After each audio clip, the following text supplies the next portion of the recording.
The hum of the Council of Lumina was a dull, aching ambassador Anya Petrova's skull. Elysium Sanctum, the shimmering heart of galactic governance, pulsed with the subdued energy of 1,000 alien species, each with their own agenda, their own history, and their own profound indifference to humanity.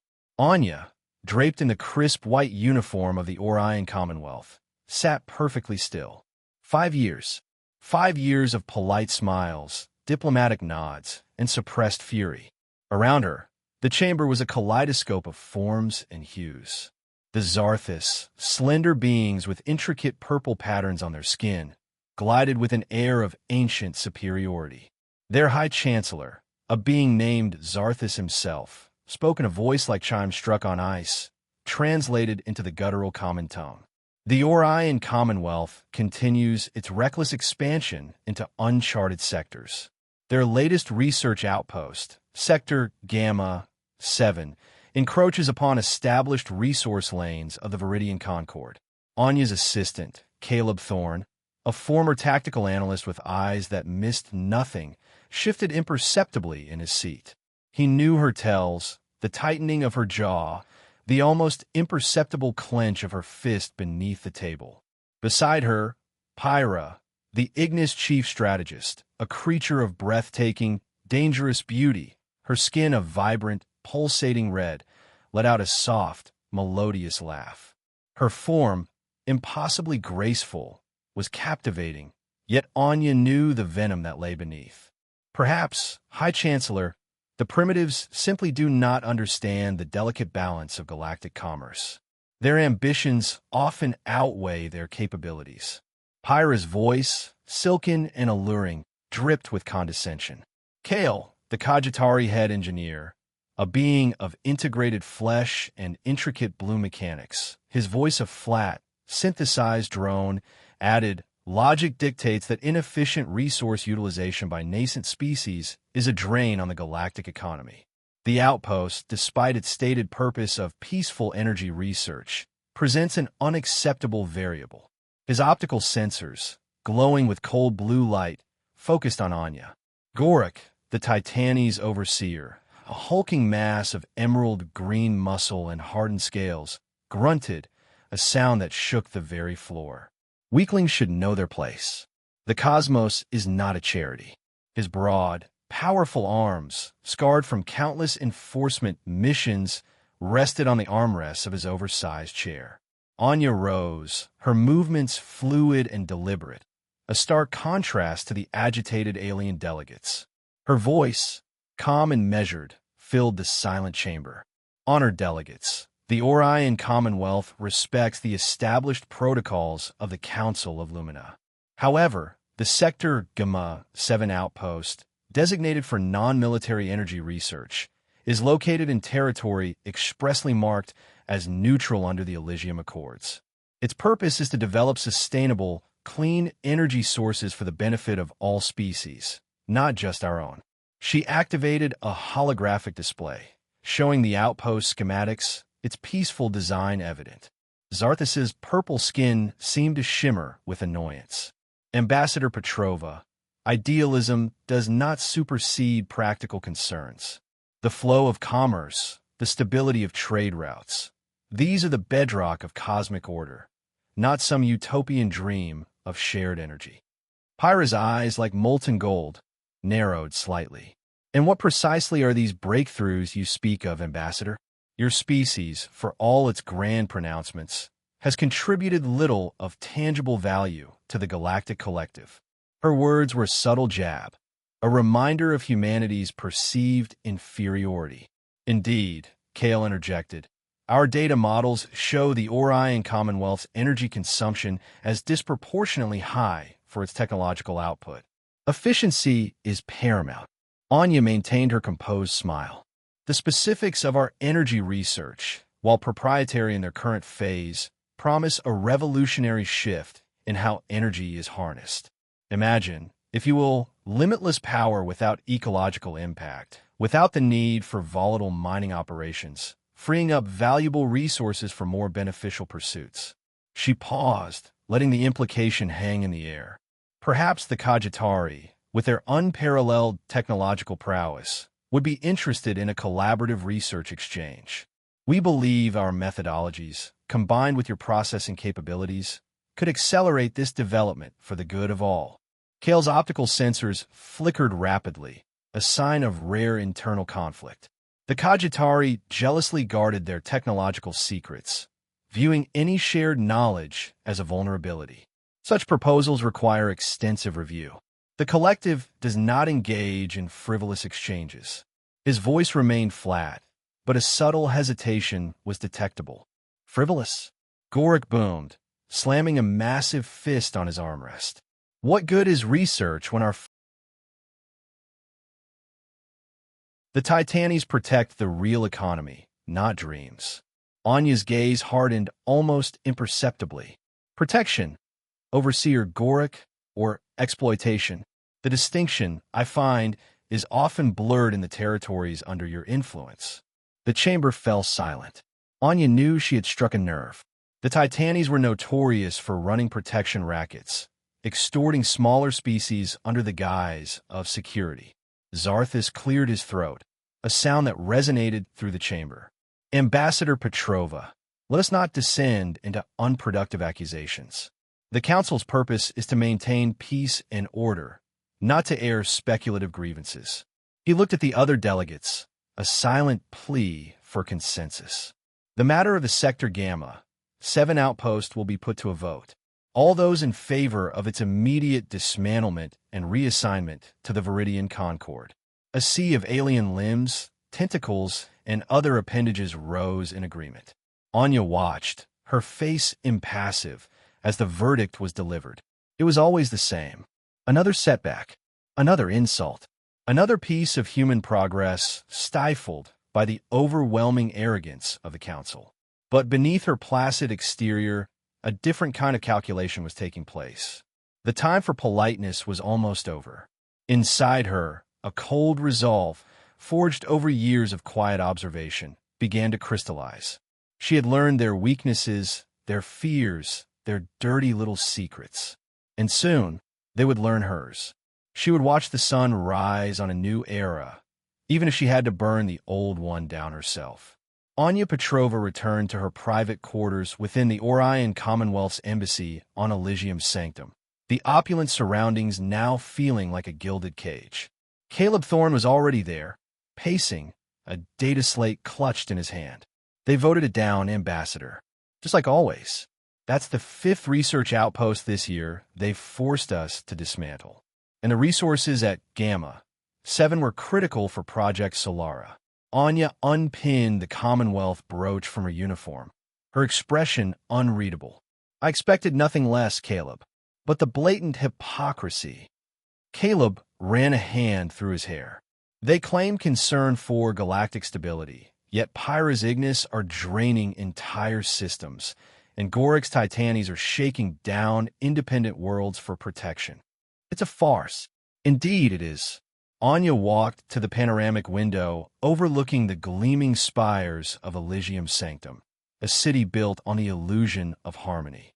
And every farce eventually crumbles. Their stability is built on sand, Caleb. Sand and secrets. She turned, her eyes, usually warm, now held a steely glint. Tell me, what did our latest intelligence reports on Zarthis reveal? Caleb's eyes widened slightly. This was a shift. Usually, after a council setback, Anya would focus on the next diplomatic strategy. High Chancellor Zarthis. He has a dependency. A rare psychic stimulant, harvested from the Vesuvian Nebula. It's highly addictive, and he relies on a criminal syndicate, the Shadow Weavers, to acquire it. They operate beyond council jurisdiction, or so he believes. Caleb paused, seeing the silent wheels turning in Anya's mind. The Shadow Weavers are ruthless, untouchable, even by the Titanis. Untouchable for Zarthis, perhaps, Anya mused, but not for us. And Pyra, our lovely Ignis strategist? Any new intel on her energy sources? Yes, Ambassador, Caleb said, bringing up a secure display on his slate. Our deep space probes confirmed it. The Ignis homeworld's core is destabilizing. Their internal energy reserves are plummeting. Pyra has been orchestrating a series of resource acquisition missions to remote systems, covertly siphoning their planetary energy. It's why she's so obsessed with anyone else developing new power sources. She sees it as a threat to her people's survival, and thus her own power. A fascinating predicament for a species so focused on dominance, Anya murmured. And Kale, the logical cogitari. Kale's network, the Cogitari Nexus, controls virtually all advanced automated systems in this quadrant of the galaxy, Caleb explained. Our analysts, led by Dr. Eris, discovered a subtle, deeply embedded malware signature within their primary control protocols. It's not destructive, but it could introduce system-wide inefficiencies, a polite term for chaos, if activated. It would cripple their economic and logistical networks. Anya smiled, a cold, thin line. A logic bomb, then? How poetic. She turned her attention to Gorak. And our dear overseer? What order do we dig up on the Honorable Titanes? Caleb swallowed, a flicker of unease in his eyes. This one is brutal, Ambassador. Our agents within the Titanes legions uncovered undeniable proof. Gorak didn't just rise to power. He orchestrated the accidental deaths of 2 rival warlords and his own elder brother to secure his position. He has blood on his hands. Not the Titanes pride themselves on honor, but this is beyond the pale. It would fracture their entire command structure. Anya closed her eyes for a moment, processing the grim details. Excellent work, Caleb. All this information, every secret, every hypocrisy, they believed us to be simple, unsophisticated. They believed our politeness was weakness. They believed we accepted their dismissals and insults as part of galactic life. She opened her eyes, and the fury, long suppressed, finally blazed. They were wrong. Suddenly, an emergency alert flashed red on Anya's communication panel. A code-black signal from Orion Command. Caleb's face paled. Ambassador. That's only used for existential threats. Before he could react, the holographic screen in the room shimmered, resolving into the grim face of Admiral Theron, head of Orion Naval Command. His voice, usually calm and authoritative, was strained, filled with barely contained rage. Ambassador Petrova, we have a confirmed attack. Project Solara, the Gamma, 7 outpost, it's gone. All hands lost. Every single one of our scientists. A total energy signature collapse. Nothing left but ionized gas. The word struck Anya like a physical blow. Project Solara, her team, the brilliant minds working to bring limitless, clean energy to the galaxy. Vanished. No, not Solara. Her voice was a raw whisper. The attack signatures, Admiral Theron continued, his voice tight, match high-grade Ignis plasma weaponry. And our deep scan data confirms it, Ambassador. The assailants knew the exact frequency of the outpost's stealth field. They knew its unique energy signature, its operational schedule. Information only shared within the inner circle of the Council of Lumina for safety protocols. Caleb sank into a chair, his face chalk white. Someone inside the council gave them the intel. Anya's hands clenched into fists, her knuckles white. 50,000 lives on a new horizon was one thing. But Project Solara was more than just lives. It was the future. The hope for a galaxy free from resource wars, from exploitation, from the very greed that defined this council. They hadn't just killed her people. They had tried to murder the future itself. A cold, hard knot formed in her chest. Not sorrow, not yet. Just a burning, incandescent rage. Admiral Theron, Anya's voice was low, dangerous. Gather every scrap of evidence, every data fragment, every energy reading, and prepare every single one of our hidden assets for immediate activation. Every vessel, every fortress, every covert operation, and send a message to Orion Command. Tell them the polite mode is officially off. 2 hours later, Anya Petrova stood before an emergency session of the Council of Lumina. The chamber felt different. A palpable tension hung in the air, a silent hum of unease that even the translation systems couldn't mask. Many seats were empty, delegates claiming urgent matters or travel delays. But the key players were there. High Chancellor Zarthus, his purple skin a shade darker than usual, shifted uneasily. Chief Strategist Pyra, her red form perfectly composed, watched Anya with an unnerving intensity. Head Engineer Kale's blue optical sensors glowed steadily, processing, analyzing. Overseer Gorak, the emerald green giant, fidgeted, his gaze darting around the room. Honored delegates. Anya began, her voice resonating with a quiet authority that silenced the murmurs. I stand before you today, not as an ambassador seeking compromise, but as a representative of a species that has just suffered an unforgivable act of war. She paused, letting the weight of her words settle. 6 hours ago, our Project Solara research outpost in Sector Gamma 7 was annihilated. Every one of our scientists, every technician, lost. 50,000 brilliant minds extinguished in an instant. Minds dedicated to bringing a new era of clean energy to this very galaxy. A ripple of hushed murmurs spread through the chamber. Zarthus's tentacles, usually in constant, graceful motion, stilled. Pyra's golden eyes widened almost imperceptibly. The evidence is irrefutable, Anya continued, her voice gaining a steely edge. The energy signatures match high-grade Ignis plasma weaponry, and the attackers possess precise knowledge of the outpost's unique stealth frequencies and operational schedule. Information, I remind you, shared only within the confidential channels of this very council for safety coordination. She activated a holographic display above the central dais. It showed the spectral remnants of the Solara outpost, then detailed energy signatures tracking back to a hidden Ignis staging ground in the remote Cinder Nebula. Pyra's melodic voice cut through the silence, sharp as broken glass. Ambassador Petrova makes grave accusations without proof.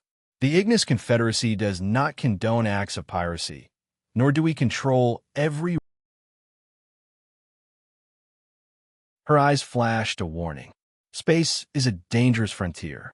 Perhaps the Orion Commonwealth should focus on improving its own defensive capabilities rather than blaming others for its tragic oversights.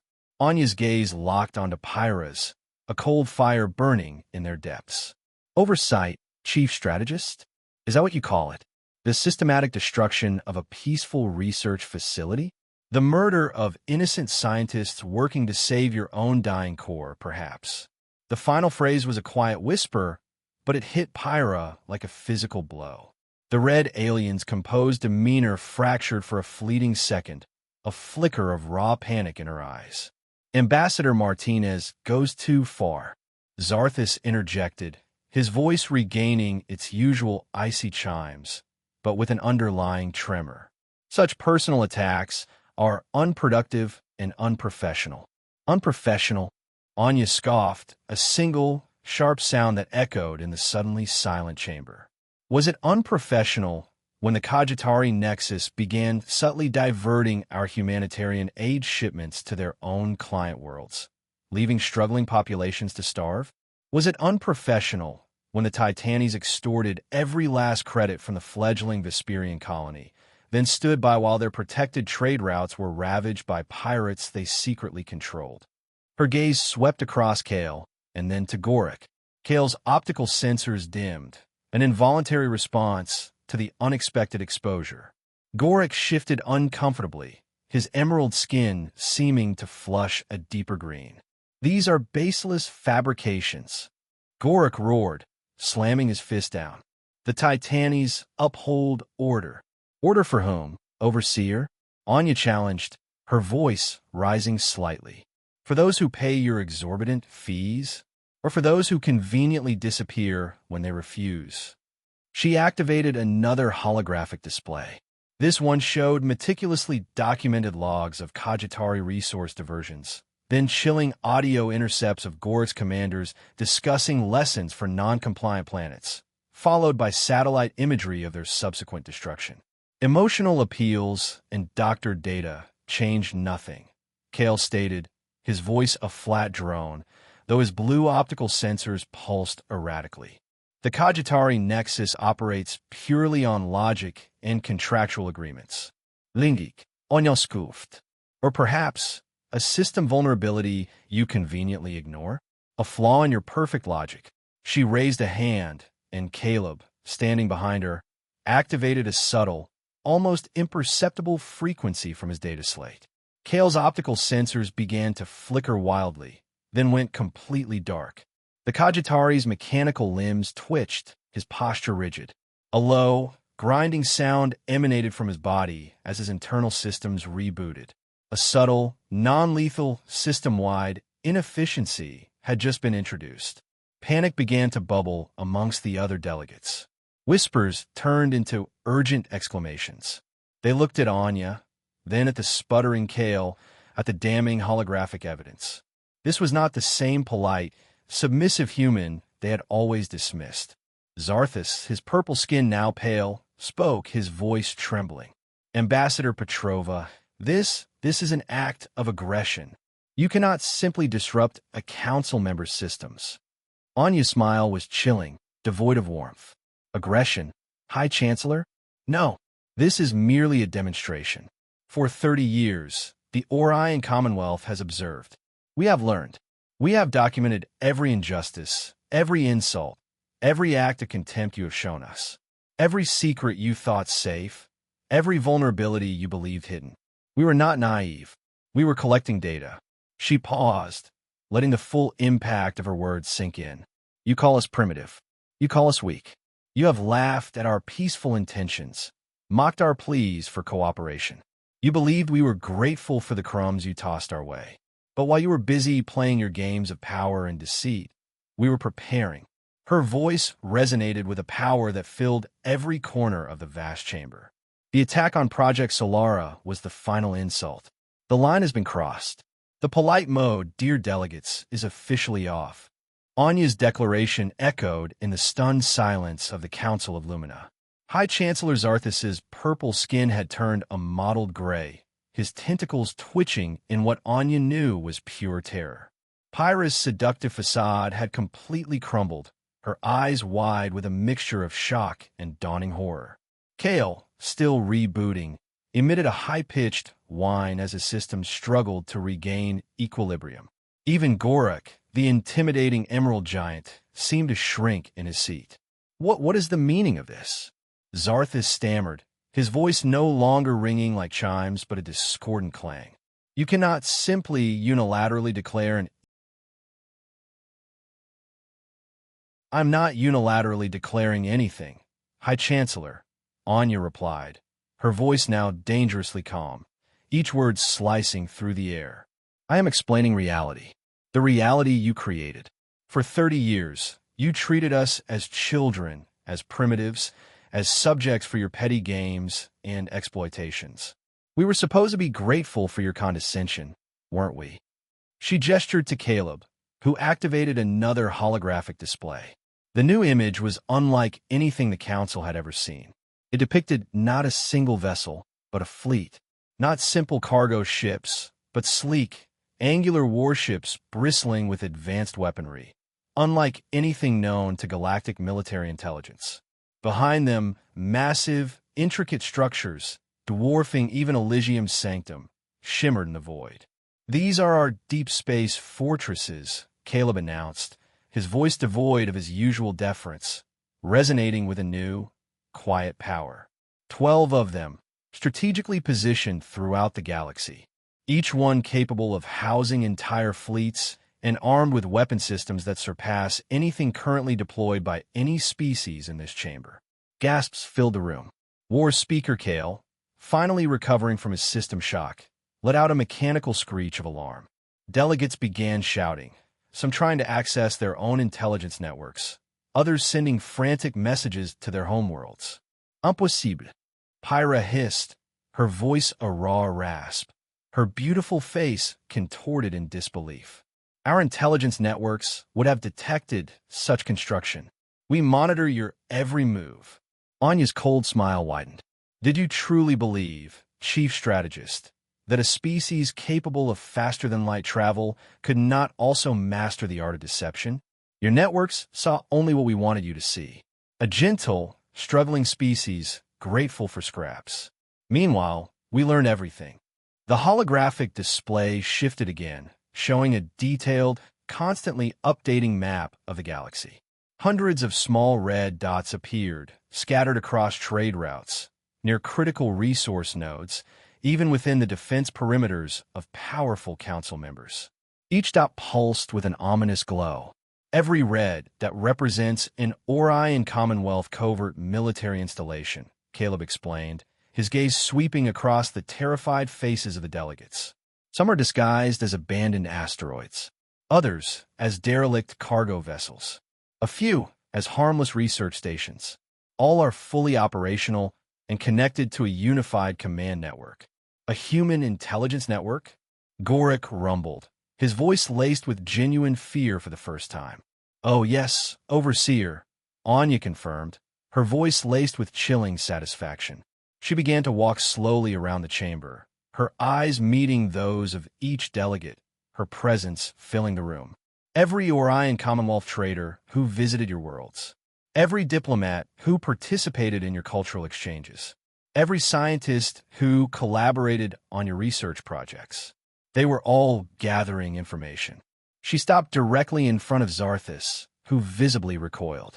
We know about the Vesuvian nebulous stimulant, High Chancellor. We know about the shadow weavers who control your addiction and the fragile alliance they have with a faction within your own security forces. We know about the deals you've made, the favors you've pulled, all to keep your precious secrets safe. Zarthus's purple skin had turned an ashen gray. His tentacles hung limp, utterly still. He looked like a statue of fear. Anya then moved to Pyra, her gaze piercing.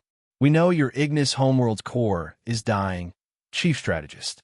We know about your covert energy siphoning operations in the Tari sector, draining the lifeblood from smaller, unprotected planets. And we know that your desperate search for a new energy source led you to ruthlessly eliminate Project Solara, thinking you could simply steal our research after its destruction.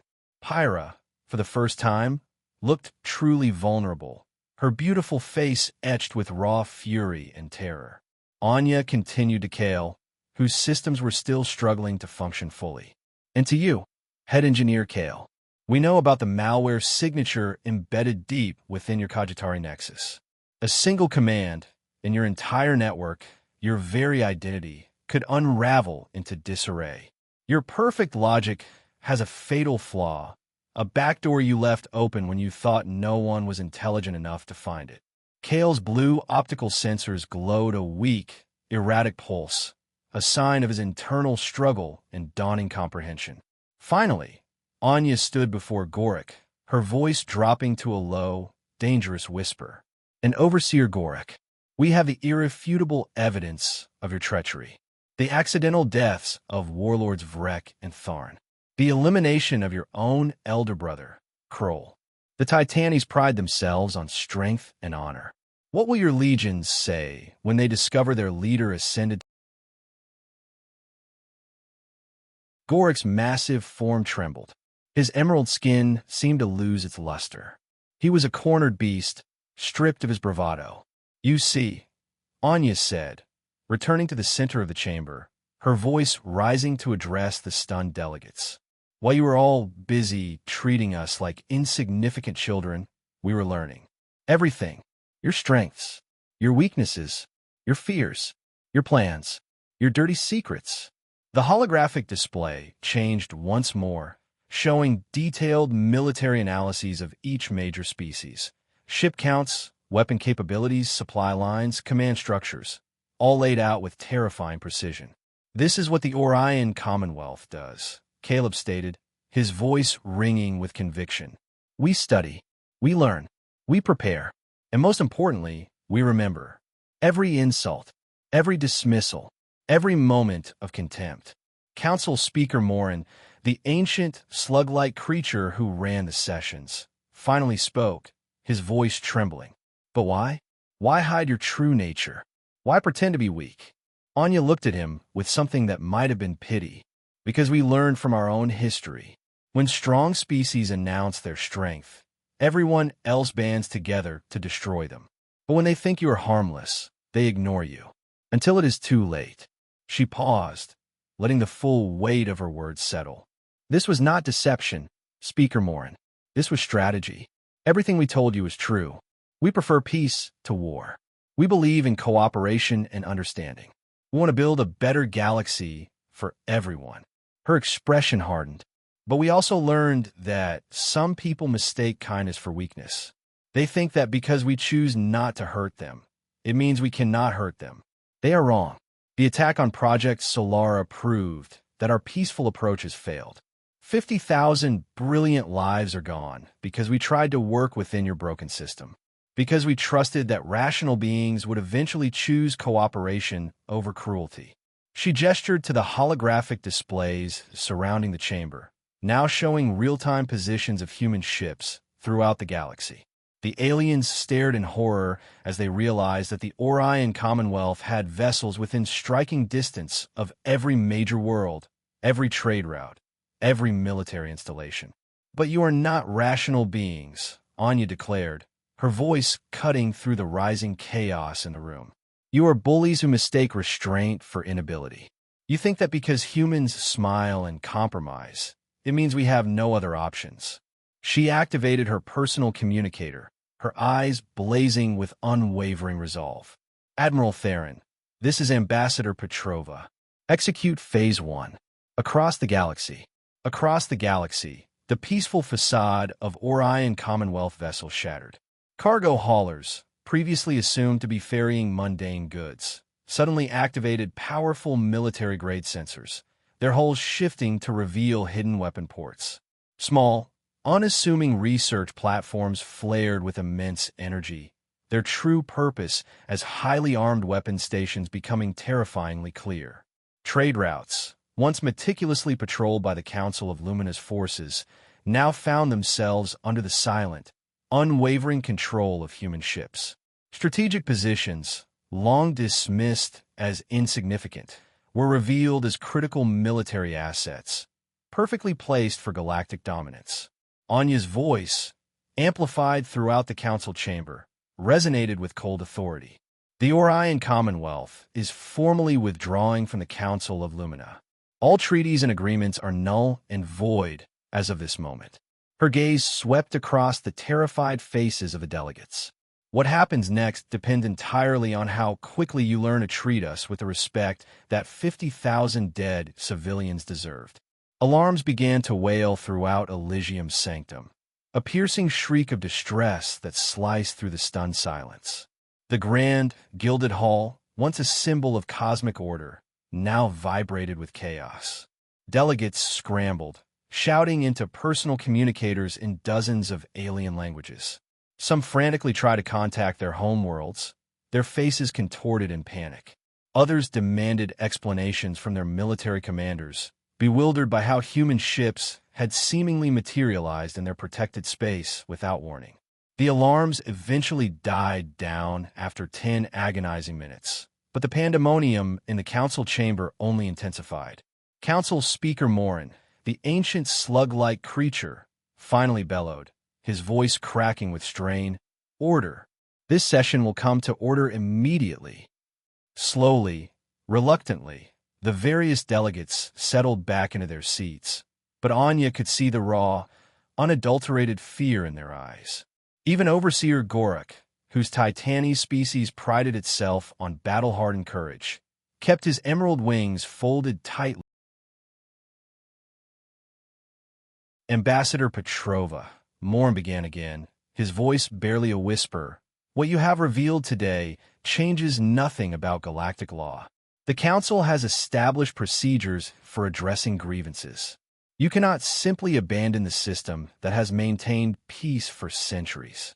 On your left, it was a sharp, humorless sound that made several aliens flinch. Peace? You call this peace, Speaker Morin? Tell me, how many smaller species have been wiped out by stronger ones while this council maintained your version of peace? How many colonies have been raided by pirates operating from the territory of council members, then abandoned to their fate? How many trade disputes have been settled by forcing weaker species to accept whatever terms the powerful decided to offer? She gestured toward the displays showing human military positions across the galaxy. This is not peace. This is a protection racket where the strong take whatever they want and the weak are told to be grateful for whatever scraps remain. High Chancellor Zarthus, who had remained silent since Anya revealed his secrets, now stirred, his purple tentacles beginning to writhe in angry patterns. Even if your accusations have merit, you cannot hold the entire galaxy hostage because of the actions of a few criminals. A few criminals? Anya's voice became dangerously quiet, each word dripping with venom. Let me tell you about these few criminals, High Chancellor. In the past 5 years alone, ships flying under Zarthusian registry have attacked 17 different Orion Commonwealth vessels. Each time, we filed formal complaints with this council. Each time, we were told that the Zarthusian government could not be held responsible for the actions of independent pirates. Caleb activated a new display, showing a chilling timeline of incident reports and casualty lists. 837 dead Orion citizens. Anya continued, her voice growing colder with each word. All killed by pirates using Zarthusian weapons, operating from Zarthusian bases, selling their stolen cargo in Zarthusian markets. And what did this council do? Nothing. You told us that space was dangerous and humans should accept the risks of travel. You even suggested that we hire Zarthusian security companies to protect our ships from Zarthusian pirates. You treated murder and theft as acceptable business practices. Overseer Gorak tried to interrupt, his deep voice rumbling. The Titani's military has offered protection services to many species. We cannot be expected to provide free security to every merchant vessel in the galaxy. Protection services? Anya repeated, a chilling smirk playing on her lips. You mean extortion? Pay the Titani's military or suffer attacks from pirates who happen to avoid Titani's ships. Another coincidence, I suppose. The holographic display changed again, showing meticulously cross-referenced shipping records and attack patterns. The evidence was overwhelming. Species that paid tribute to the Titanis rarely suffered pirate attacks, while those who refused found their vessels targeted regularly. And you, Head Engineer Kale, Anya said, turning to the still sputtering Kajitari. The Kajitari Nexus has been the most subtle in your exploitation. You offer technological assistance to developing species, then slowly make them dependent on your systems. When they cannot pay your exorbitant maintenance fees, you repossess their infrastructure, leaving entire worlds without power or communication. Kale's blue optical sensors flickered erratically. The collective provides valuable services. Our contracts are clearly written and legally binding. Legally binding. Anya shot back, her voice laced with scorn. According to laws written by the collective and enforced by council members who benefit from the arrangement. It's slavery with extra steps and better paperwork. She walked slowly around the chamber, making eye contact with each delegate as she spoke. For 30 years, the Orion Commonwealth has documented every injustice, every abuse of power, every moment when this council chose to protect the strong and abandon the weak. We have the records of every species that has been exploited, enslaved, or destroyed while you maintained your so-called peace. The chamber fell silent, save for the quiet hum of the translation systems. Several delegates stared at their feet, unable to meet Anya's gaze. But we also documented something else. Anya continued, her voice gaining a new, empowering tone. We learned that most of you are not actually as strong as you pretend to be. Your military advantages depend on weaker species being too scattered and frightened to work together. Your economic dominance requires victims who have no other options. Caleb brought up a new display, showing detailed economic analyses. The Zarthusian economy depends on stolen goods, making up 30%. The Titani's military cannot function without tribute payments from 12 different species. The Kajitari Nexus requires rare metals from conquered worlds to maintain their mechanical bodies. Strip away the victims, and your entire system collapses, Anya declared, her voice firm and resolute. which is exactly what the Orion Commonwealth is going to do. She activated her communication device again, her command clear and precise. Admiral Theron, execute Phase 2. Across the galaxy, across the vastness of the galaxy, a new message began to broadcast on all frequencies, cutting through the usual static of trade communiques and council decrees. The messages, originating from Orion Commonwealth vessels, were simple, direct, and revolutionary. They offered immediate protection from the human fleet to any species currently being exploited by Council of Lumina members. They declared that pirates operating from Council territory would be hunted down and destroyed. Most strikingly, trade routes would be secured by human patrols, free of charge. Within minutes, the responses began to flood in. Dozens of smaller species, long oppressed and suffering under the current system, immediately requested human assistance. Several worlds, held in perpetual debt by the Cogitari Nexus, announced they were unilaterally breaking their contracts. 3 different species, weary of the Titani's protection rackets, declared they would no longer pay tribute. The galaxy was shifting rapidly and irrevocably. You are destroying the stability of the galaxy. Council Speaker Morin protested, his ancient voice cracking with strain, a stark contrast to the burgeoning hope resonating across the cosmos. No, Speaker Morin, Anya replied firmly, her voice ringing with conviction. We are destroying a system built on exploitation and fear. What we build to replace it will actually be stable, because it will be based on justice instead of oppression. She looked directly at the recording devices broadcasting the session across the galaxy, her message now reaching billions of eager listeners. The Orion Commonwealth makes this offer to every species watching this transmission. We will protect you from bullies and pirates. We will trade with you fairly and honestly. We will share technology and knowledge freely. We will treat you with the respect that every sapient species deserves. Her expression hardened as she looked back at the terrified council delegates. But we will also defend ourselves and our allies with every weapon at our disposal. The days when you could murder Orion citizens and face no consequences are over. The days when you could dismiss our concerns and ignore our rights are finished. High Chancellor Zarthus's tentacles writhed in desperation. You cannot simply remake the galaxy according to your wishes. There are procedures, laws, traditions that have existed for millennia. Your procedures protected murderers and thieves. Anya shot back, her voice unwavering. Your laws benefited the strong at the expense of the weak. Your traditions were built on the suffering of those who had no voice in this chamber. She gestured toward the holographic displays, showing the Orion Commonwealth's formidable military assets. We're not asking for your permission to change things. We are informing you that change is happening, whether you cooperate or not. The only choice you have is whether that change comes through negotiation or through force.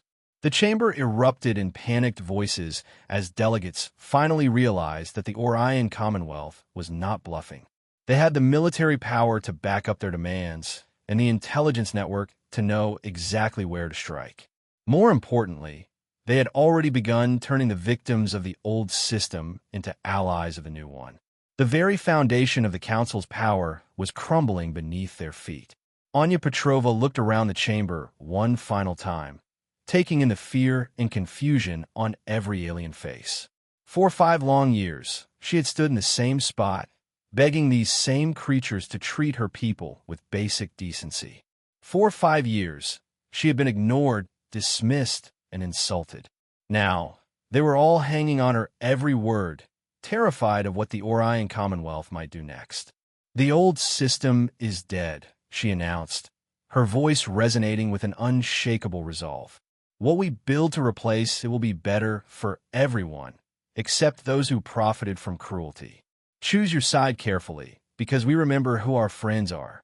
6 hours after Anya Petrova declared the Orion Commonwealth polite mode off, the galaxy looked completely different. Trade markets crashed as investors realized that human-controlled shipping routes were now closed to species that had supported the old system. Military commanders across dozens of worlds stared at tactical displays showing Orion Commonwealth. The first species to truly test humanity's resolve was the Titanes military. Overseer Gorik had left the council session in a furious rage, his emerald wings spread wide in a display of aggression. Within 3 hours, he had ordered the first Titanes Legion to break the human blockade around Xylos Prime, a wealthy trading world that had been paying tribute to his people for decades. Admiral Theron watched from the bridge of the human flagship Vengeance as 15 Titanes warships, massive and imposing, approached his defensive positions. The emerald-skinned aliens flew in their traditional attack formation, designed to intimidate enemies with displays of brute force and coordinated aerial maneuvers. Incoming transmission from the Titanes Legion commander, reported Lieutenant Lena Khan, the communications officer. "Put him through," Theron said calmly, his eyes fixed on the tactical display. Gorik's guttural voice filled the bridge, translated into harsh common tongue. "Orion Commonwealth vessels, you are trespassing in Titanes space. Withdraw immediately or face the consequences." Theron smiled, the same cold, sharp smile that Anya Petrova had worn in the council chamber. "Overseer Gorik, this is no longer Titanes space. The people of Xylos Prime have requested Orion Commonwealth protection from your tribute demands. We are here to provide that protection." The Xylos Prime government signed a legal contract with the Titanes Confederacy. Gorik roared, "We are here to enforce our legitimate business interests. Your contract was signed under threat of military action, Overseer," Theron replied, his voice flat. "That makes it extortion, not a business arrangement. You have 10 minutes to leave this system peacefully." Gorik's enraged bellow came through the speakers clearly. "Foolish humans, you face the elite First Legion, veterans of 100 battles. Your pathetic ships will be scattered like dust before our superior might." Theron nodded to his weapons officer. "Mr. Davies, show them what superior might actually looks like." The engagement lasted exactly 5 minutes and 23 seconds. The Titanes ships, built for intimidation and traditional fleet combat, were outmatched. The Orion Commonwealth vessels were smaller, but faster, equipped with energy projectors and kinetic barriers that the emerald-skinned aliens had never encountered. When the brief, brutal battle ended, 5 Titanes ships were drifting powerless in space, and the rest were fleeing toward their home territory. Overseer Gorik's personal flagship was among the damaged vessels. Theron opened a channel to his ship. "Overseer, your vessel is disabled but intact. We are transmitting coordinates for the nearest neutral system where you can make repairs. When you get home, please inform your leaders that the Orion Commonwealth is very serious about our new policies." The response was a string of what the translation system marked as extremely offensive language. Meanwhile, High Chancellor Zarthus was discovering that the Shadow Weavers, the criminal syndicate who supplied his psychic stimulant and who had aided in the attack on Project Solara, were no longer beyond human reach. 3 hidden Orion Commonwealth bases activated simultaneously in Zarthusian space. Their long-range sensors immediately located the Shadow Weavers' ships, which had been hiding in dense asteroid fields. The criminals had grown comfortable over the years, knowing that Zarthus's government would protect them from any consequences. They were not prepared for human strike teams that appeared without warning and disabled their ships with surgical precision. Captain Lena Chun, a distant relation to Ambassador Petrova, led the assault team that captured the Shadow Weaver's leader responsible for the Project Solara massacre. The purple-skinned creature was dragged from his command chair and found himself face-to-face with a human soldier whose eyes burned with controlled fury. "You murdered 50,000 innocent people," Chun said quietly. "Scientists, innovators, the very future of this galaxy. You're going to answer for every single death." The Shadow Weaver leader babbled something about diplomatic immunity and government protection. Chun ignored him and activated her communicator. "Admiral Theron, this is Strike Team Alpha. Primary target secured. All Shadow Weaver vessels in this system have been disabled or destroyed. We're ready for pickup." Across the galaxy, Similar scenes played out as Orion Commonwealth forces moved with coordinated precision. The intelligence network that had been gathering information for 30 years now guided military operations that dismantled criminal organizations the Council had ignored for decades. But the most dramatic change came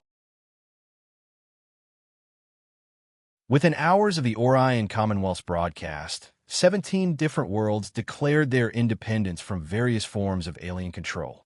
The Cogitari Nexus found their carefully constructed contracts being torn up by populations that suddenly had protection from retaliation. On the mining world of Viridia, workers who had been forced to extract rare metals for the mechanical beings celebrated in the streets as human ships arrived to enforce their declaration of freedom. The collective had kept the population in debt slavery for generations, but now their victims had allies with bigger guns. Council Speaker Morin tried to maintain some semblance of order by calling another emergency session, but half the delegates refused to attend. Those who did show up were met by an empty chair where Anya Petrova used to sit. She had returned to the Orion homeworld, leaving behind only a simple message. The simple message left by Anya Petrova resonated across the galaxy. The Orion Commonwealth no longer recognizes the authority of this council. Future communications should be directed to our new embassy on Terra Station. Terra Station was a massive Orion Commonwealth facility that had appeared, seemingly overnight, in neutral space. It was armed to the teeth, its sleek, powerful weapon systems visible to any approaching vessel. More importantly, it was broadcasting an open invitation to any species seeking fair treatment and honest trade. Within days, it was surrounded by ships from dozens of worlds that had never been welcome in the old council chambers, worlds long suppressed or ignored. Caleb Thorne stood on the observation deck of Terra Station, watching the steady stream of alien vessels arriving to meet with Orion Commonwealth negotiators. Many belonged to species so small or weak that the Galactic Council had never bothered to acknowledge their existence. Strange how the galaxy looks bigger when you stop letting bullies decide who gets to participate, he remarked to Captain Eva Rodriguez, the station's commanding officer. The ambassador was right, Rodriguez replied, her voice firm. Peace built on oppression isn't really peace at all. It's just delayed violence. On the Orion homeworld, Anya Petrova sat in her new office as Director of Galactic Affairs, reviewing reports from across human space. The transition wasn't without its problems.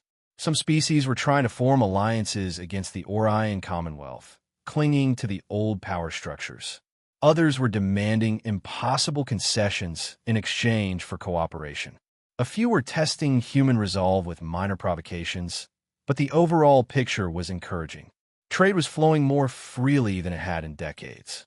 Piracy had dropped to almost nothing as human patrols made the practice too dangerous to be profitable. Smaller species were emerging from hiding, taking their rightful place in a galaxy that suddenly had room for everyone. Admiral Theron's face appeared on Anya's communication screen. Director Petrova, the Titanes Confederacy has requested a meeting to discuss new trade agreements.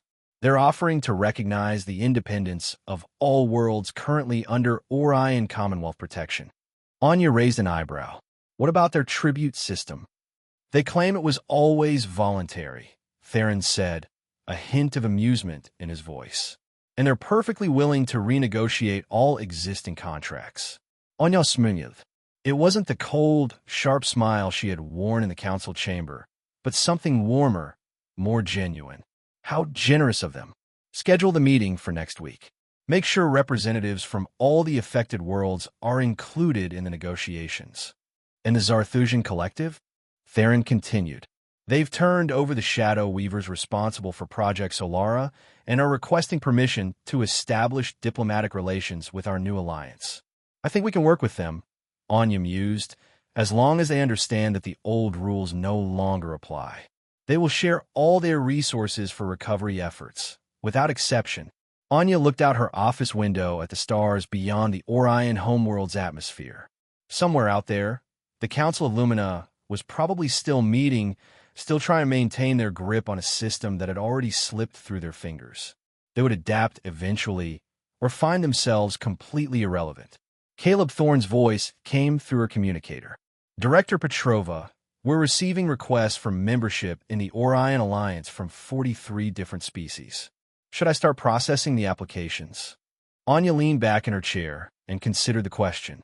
30 years ago, the Orion Commonwealth had joined the galactic community as supplicants.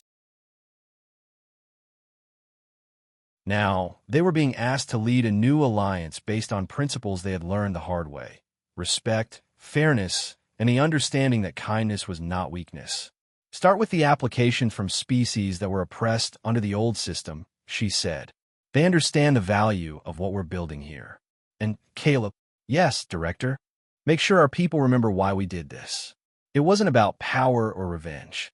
It was about making sure no other species has to watch their children or their future die while bullies call it the price of peace.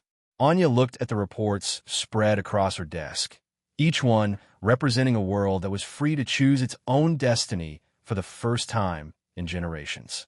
The galaxy was far from perfect, but it was better than it had been that morning when 50,000 bright futures floated as ionized gas in deep space. And sometimes, making things better was enough. The establishment of Terra Station marked a seismic shift in galactic politics. Old alliances fractured, and new ones were forged in the shadow of the Orion Commonwealth's formidable power. The balance, once dictated by the Council of Lumina, now swayed precariously, threatening to topple entirely. High Chancellor Zarthus, his once imperious demeanor replaced by a nervous twitch, found himself facing an unprecedented revolt within his own Zarthusian collective. The exposure of his dependency on the Shadow Weavers, coupled with the brutal efficiency of the Orion Commonwealth strikes against the Syndicate, had eroded his authority. He convened an emergency meeting with his remaining loyal advisors, their purple skin now a uniform shade of dread. The humans, the Orion Commonwealth, they have turned our own people against us. Worlds we have governed for centuries are demanding autonomy, citing the Terra Accords. Meanwhile, Pyra, the Ignis chief strategist, faced a crisis of her own. Her covert energy siphoning operations, now publicly exposed by the Orion Commonwealth, had sparked outrage among the victimized species. More critically, the Orion Commonwealth had begun sharing limited, safe, and sustainable energy solutions with these newly liberated worlds, directly undermining the Ignis's energy monopoly and their desperate efforts to save their dying homeworld. Pyra paced her command bridge, the vibrant red of her skin dulled by stress. They're giving away what we fought to hoard. How can we compete when they offer power freely? Kale, the Kajitari head engineer, was in an even more precarious position. The logic bomb introduced by the Orion Commonwealth had caused widespread, though non-critical, disruptions across the Kajitari nexus. Systems were sluggish, calculations faltered, and for the first time in millennia, the Kajitari experienced inefficiencies in their perfectly ordered society. Their client worlds, emboldened by the Orion Commonwealth's intervention, were severing contracts, demanding reparations for past exploitations. Kale's optical sensors glowed a frantic, unstable blue as he tried to re-optimize his sprawling network, a task proving far more difficult without the flawless precision he was accustomed to. Overseer Gorik's fate was perhaps the most immediate. The exposure of his fratricide and the murders of rival warlords had ripped through the Titani's legions like wildfire. The warrior culture, built on a strict code of honor, reacted with a brutal swiftness. Gorik was stripped of his rank, his powerful body confined, awaiting judgment from a council of elder warlords who valued true honor above all else. The Titani's confederacy, in a desperate bid to restore its credibility, publicly denounced Gorik's actions and, surprisingly, opened a channel with Terra Station, proposing an alliance against the remaining Shadow Weavers. Anya Petrova watched these developments from her office on the Orion homeworld, a small, knowing smile playing on her lips. "The dominoes are falling, Caleb," she commented to her assistant, who was meticulously updating strategic maps. "Just as we predicted."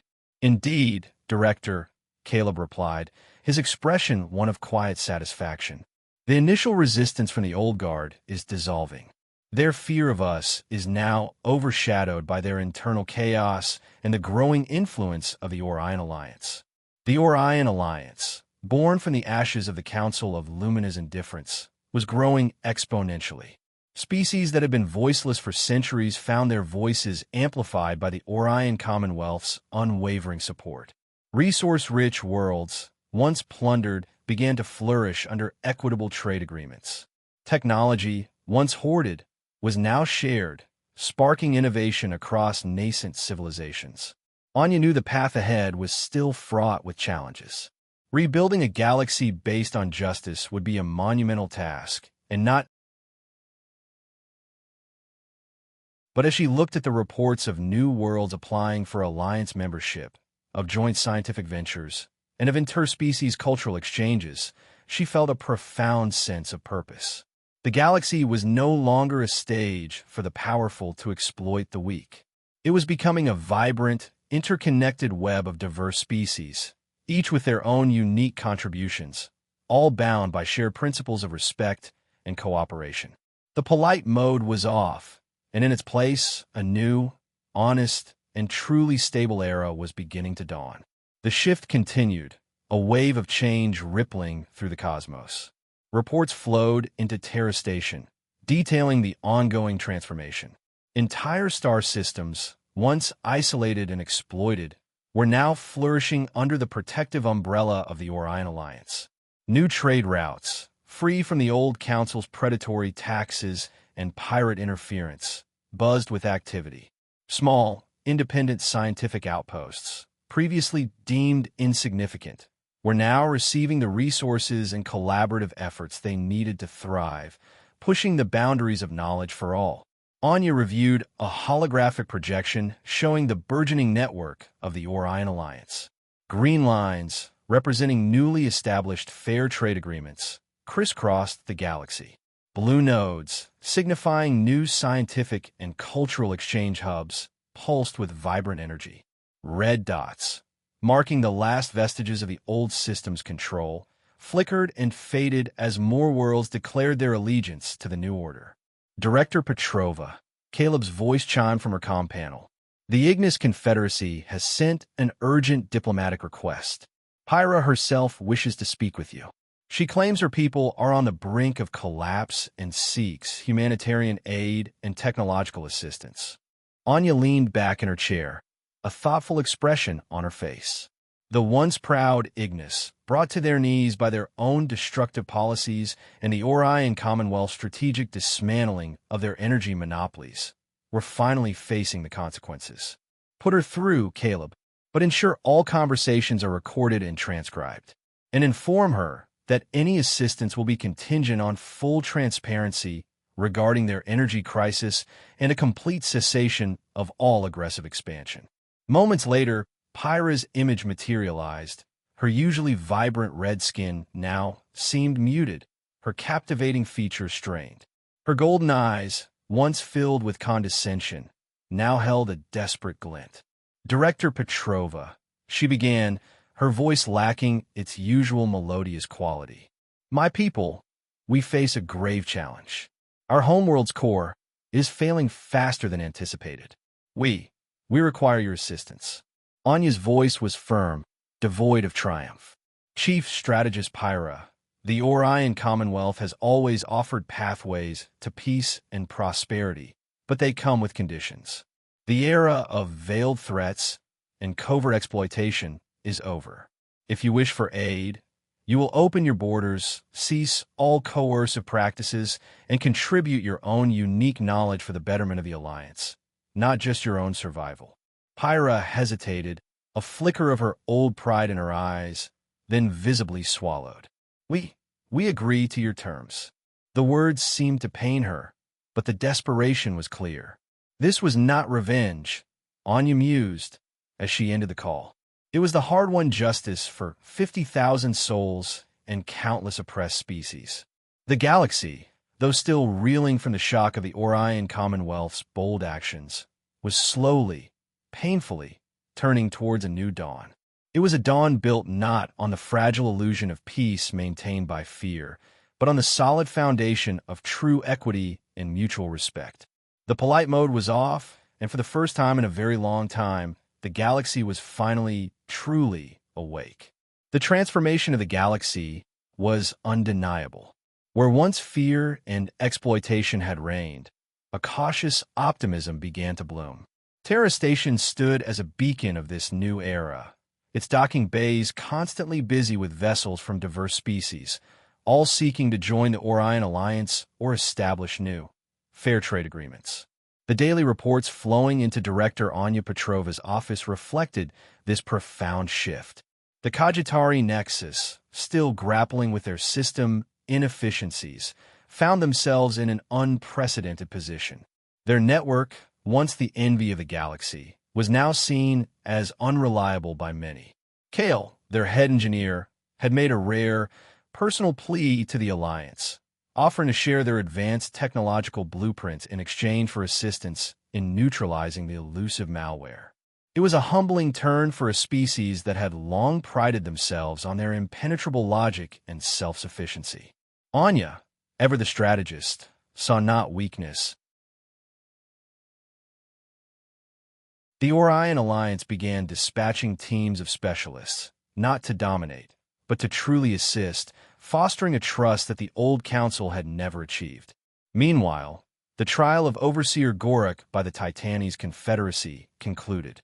True to their warrior code, the Titanes elders found him guilty of dishonorable conduct and treachery against his own kind. His punishment, though severe, brought a surprising sense of unity back to their legions. The Titanes, seeking to restore their tarnished honor, had become fierce, albeit gruff, allies of the Orion Alliance, actively participating in joint operations to dismantle the remnants of pirate syndicates and rogue factions that still clung to the old ways. Their strength, once a tool of oppression, was now being directed towards true galactic security.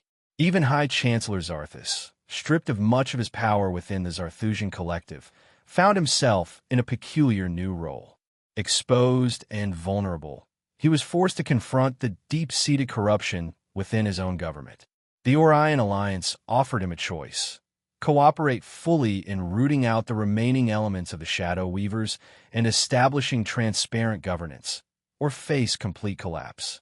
With his back against the wall, Zarthus, surprisingly, chose the former.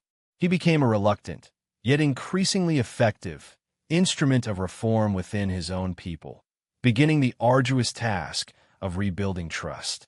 Anya often spent her evenings on the observation deck of the Orion homeworld's orbital station, gazing at the stars. The galaxy was far from perfect. Scars of the old order ran deep, and the path to a truly just and equitable future would be long and arduous. But the fear that had once clouded the cosmos was dissipating, replaced by the vibrant hum of interconnectedness, the hopeful gleam of shared ambition. She remembered the faces of the Project Solara scientists, their dreams of limitless, clean energy. Their sacrifice, and the countless others who had suffered under the old regime, had forged this new path. The Orion Commonwealth had taken off its polite mask, not for conquest, but for liberation. And in doing so, they had not just changed their own destiny, but the very fabric of the stars. The galaxy, once a brutal chessboard, was becoming a garden, carefully tended by many hands, finally blooming with the promise of genuine peace. The galaxy continued its dynamic transformation, a testament to the Orion Alliance's unwavering commitment to its new principles.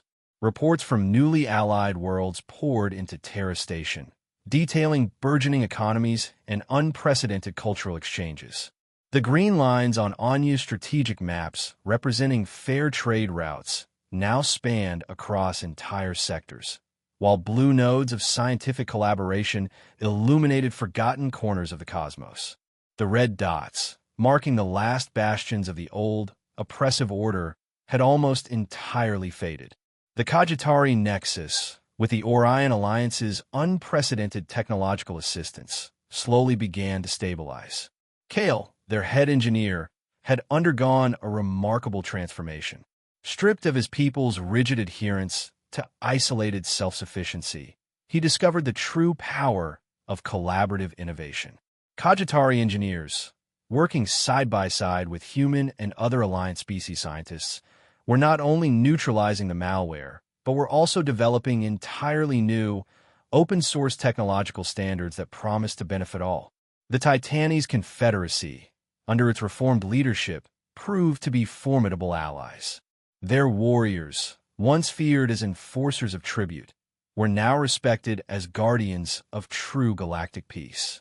Joint military exercises between Titanes legions and Orion Commonwealth fleets became a common sight, a powerful deterrent to any remaining rogue elements. The brutal efficiency that had once characterized their protection rackets was now channeled into swift, decisive actions against piracy and exploitation. Even the Zarthusian Collective, despite its internal struggles, showed signs of genuine reform. High Chancellor Zarthus, his power significantly curtailed, focused his efforts on dismantling the corrupt networks he had once benefited from. He became a reluctant, yet vocal, proponent of transparency, a stark contrast to his former self. The slow, painful process of healing the collective's internal divisions had begun, guided by the uncomfortable truth he had been forced to confront. Anya Petrova often found herself on the observation deck of the Orion homeworld's orbital station, looking out at the countless stars. The galaxy was still a vast and complex place filled with challenges.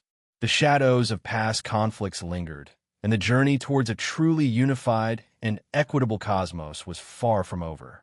Yet, the fear that had once permeated every interaction, every negotiation. The Project Solara scientists, whose lives and dreams had been brutally extinguished, had not died in vain. Their sacrifice, along with the countless others who had suffered under the old regime, had ignited a fire of change that now burned brightly across the stars. The Orion Commonwealth had chosen to shed its diplomatic facade, not for conquest, but for liberation. And in doing so, they had not just redefined their own destiny, but had fundamentally reshaped the very fabric of the cosmos, ushering in an era where genuine peace, born of justice